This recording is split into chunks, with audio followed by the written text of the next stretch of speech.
Hey guys, Nick Espinoza, your chief security fanatic here, and today we're actually going to be talking about Facebook because the last 24 hours has absolutely been just rather fascinating for both, I think, good and bad for Facebook. Now, yesterday, and most people are heralding this as a good thing, and I would happen to be one of those people, Facebook basically started banning praise, support, and representation of white nationalism and white separatism. Now, here's why this comes. Civil rights groups have said this, basically the social media giants, Facebook, Google, YouTube, take your pick, have really failed to confront extremism and basically said, it's time for this to change. They've been under the spotlight for quite some time. Now, in response to this, and also under the scrutiny due to the New Zealand shooter who claimed white nationalism, white separatism, all of this, Facebook has basically ramped up its content monitoring teams and taken down event pages that were used to promote and organize rallies, I've got notes here, by white supremacist groups. Now, to be fair to Facebook, Facebook has long banned actual white supremacy under hateful content, but it did not explicitly ban white nationalist or white separatist content. And basically, Motherboard by Vice had an article out, I want to say about a year ago or so, where their content moderators were saying, yeah, we're explicitly, not banning that because we're not typically, that's not technically like white supremacy, it's nationalism or it's separatism. And so Facebook then came out and said, over the past 3 months, our conversations with members of civil society and academics who are experts in race relationships around the world have confirmed that white nationalism and separatism cannot be meaningfully separated from white supremacy and organized hate groups.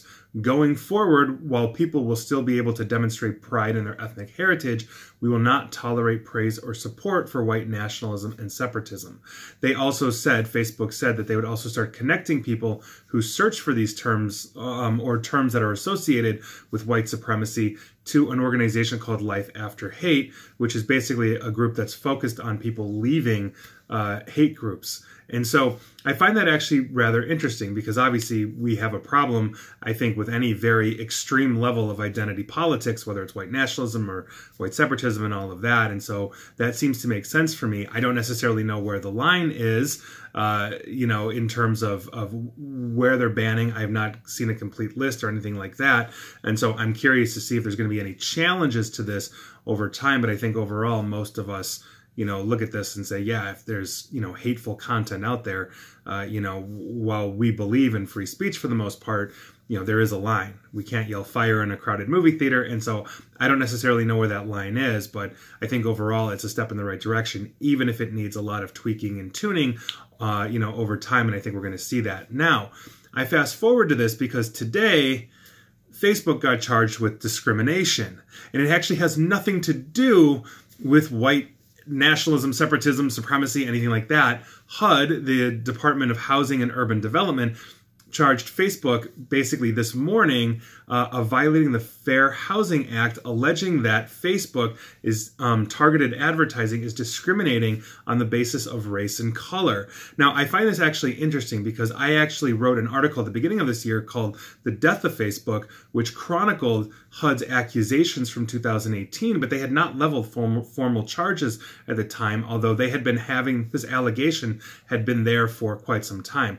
Now, Facebook came out and said, we're surprised by this. We've been working with HUD, to fix these issues or look at this. But HUD then came out this morning on top of this charge and said that Facebook also restricted who could see housing-related ads based on national origin, religion, family status, sex, and disability, so above and beyond race.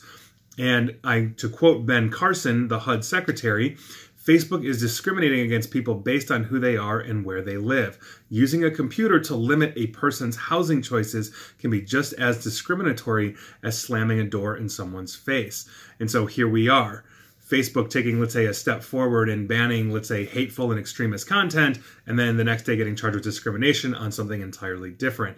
And I thought those two things were incredibly, just fascinating, and I think there's a bit of a dichotomy there. And so we're going to see what Facebook does, and I'd be curious to know your thoughts on both of these.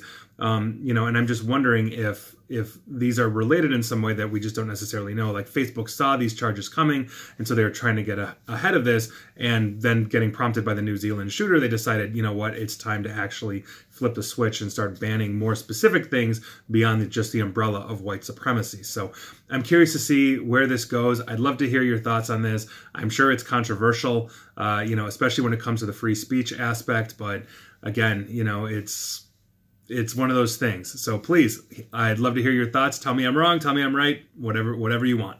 And please like, share, follow me here on Facebook and Twitter at NickAESP. And as always, stay safe and stay online. Thanks, guys.